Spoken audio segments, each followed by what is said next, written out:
Hey everyone, Carlo here. Welcome to the vlog. This is the channel where we talk about mostly sneakers and tech.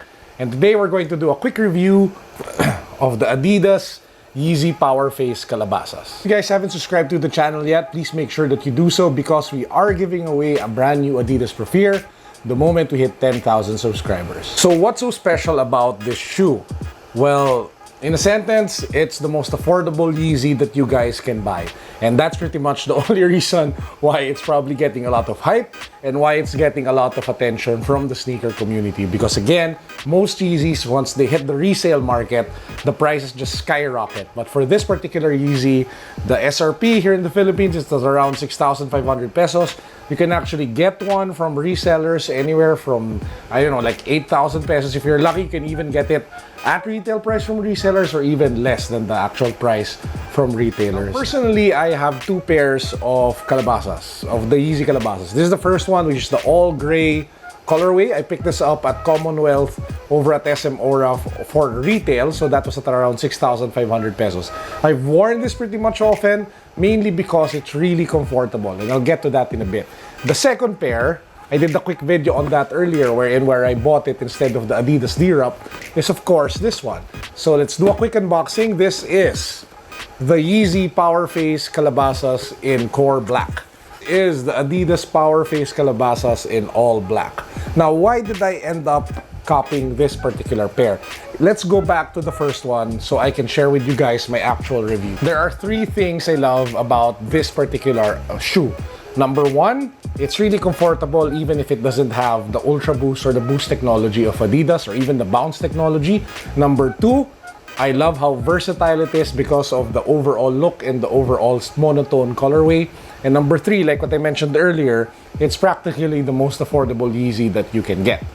One last thing, I love how the Adidas logo is in green and red over there, and you have the gold Calabasas lettering over here on the side. Gives the shoe a really nice pop, breaks the monotony of the overall monotone color. Let's get to the two things that I don't like about the Calabasas. Number one, for some strange reason, excuse me, the upper leather just wrinkles a lot. I don't know if the camera can see it, but over here, it's just wrinkly. And it's annoying, especially if you're the type like me that looks at his shoe every now and then. I just find it really annoying that it wrinkled so easily. And in fact, this is a brand new Powerphase in black. You already see the wrinkling starting to happen. I haven't even worn this shoe yet. So anyway, that's just an annoying thing. I'd love for the shoes to, maintain their overall look and stability. Maybe it's wrinkly like this because they used really soft leather to give you maximum comfort. Who knows?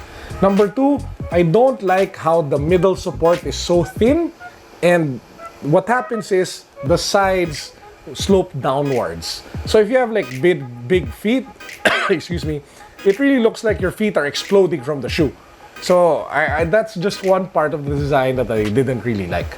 But hey, if you ask me overall, this is a good shoe. It's a shoe that you can wear every day with pretty much any outfit that you want. My only concern, apart from the two that I mentioned earlier, is that if you really ask yourself, if this is worth 6,500 pesos, if you take away the Yeezy brand, if you take away Kanye West, is this shoe really worth 6,500 pesos? Ask me, nope, it's not. Because I got really much better and more comfortable shoes that are selling for like half of this. One of which, of course, is the Reebok Ultra Knit Classic. That's a really fantastic shoe, and that sells. The one that I got was even a collab with Publish, and that just sells for a little over 4,000 pesos. Now this one sells for 6,500. So if ever you will want to get one, just make sure that you're a fan of the shoe, you're a fan of Kanye, or you're just an overall sneakerhead who loves collecting Yeezys and rare sneakers. And that's actually it for this vlog. I hope you guys enjoyed. Please do make sure that you subscribe to the channel. We have a bunch more of content coming your way in the next few days. Peace. Don't forget to subscribe.